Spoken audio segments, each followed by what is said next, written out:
Magandang araw! Ang ibabahagi ko sa inyo ay tungkol sa pinagkaiba ng parirala, sugnay at pangusap.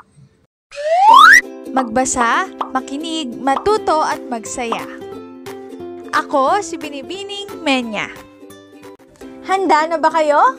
Tara na, umpisa na nating isa-isahin at pirapirasuhin ang mga detalyeng nakapaloob dito. Maaari kong ibigay ang soft copy ng video na ito, mag-email ka lamang o kaya naman ay mag-message sa aking Facebook page. Ilalagay ko ang aking email sa gitnang bahagi ng video at ang Facebook page naman ay sa huling bahagi matatagpuan. Maraming salamat sa panonood! Tulad ng binanggit ko kanina, ang ibabahagi ko ngayong araw ay tungkol sa pinagkaiba ng parirala, sugnay at pangusap. Ang parirala, sugnay at pangusap ay mga unit ng wika na may kanya-kanyang gamit at katangian. Parirala. Ang parirala ay isang grupo ng mga salita na walang kumpletong diwa.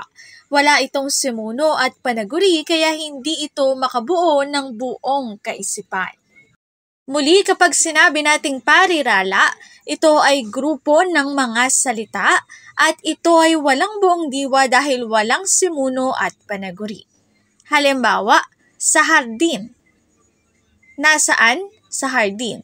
Pero sino o ano ang nasa hardin?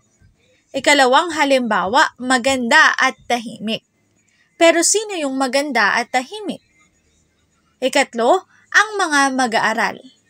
Ano ang mga mag-aaral? Anong ginagawa nila? Nasaan sila? Dito ay pinakikita na walang simuno at panaguri, gayon din hindi ito nagpapakita ng buong diwa. Ikalawa, sugnay. Ang sugnay ay isang grupo ng mga salita na may simuno at panaguri. Maaari itong magpahayag ng kumpletong diwa, sugnay na makapag-iisa o hindi buong diwa na tinatawag naman bilang sugnay na di makapag-iisa. Kapag sinabi nating sugnay, ito ay grupo ng mga salita, may simuno at panaguri. Narito ang ilang mga halimbawa. Para sa sugnay na makapag-iisa, naglalaro si Pedro. Buo ang diwa nito at mayroon itong simuno at panaguri. Simuno, si Pedro, at ang panaguri naman ay naglalaro.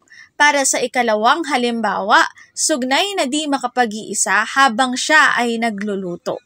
Kung makikita, hindi kumpleto ang diwa. Para naman sa pangusap, ang pangusap ay isang grupo ng mga salita na nagpapahayag ng buong diwa. Binubuo ito ng simuno at panaguri at nagdadala ng kumpletong kaisipan. Kapag sinabi nating pangusap, ito ay grupo ng mga salita at mayroon ng buong diwa. Narito ang ilang halimbawang pangusap. Una, umuulan ng malakas sa gabi. Kailan umuulan? Sa gabi. Ano ang nangyayari kapag gabi? Umuulan ng malakas. Ikalawa, si Maria ay matalinong estudyante. Sino ang matalinong estudyante? Si Maria. Ano si Maria? Matalinong estudyante. Para lagumin ang buong talakayan, kapag sinabi nating parirala, walang simuno at panaguri, hindi naglalaman ng buong diwa. Pero kapag sinabi nating sugnay, may simuno na at panaguri, maaring buo o hindi buo ang diwa. Para naman sa pangusap, naglalaman na ito ng buong diwa at laging may simuno at panaguri.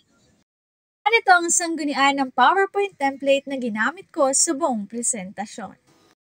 Ang pagkakaiba ng parirala, sugnay at pangusap. Dito na nagtatapos ang aking pagbabahagi. Sana ay marami kayong natutuhan. Muli magbasa, makinig, matuto at magsaya. Ako si Binibining Menya. Paalam! Paalala, ang wikang Filipino ay mapagpalaya, atin natin itong gamitin, mahalin at mas paunlarin.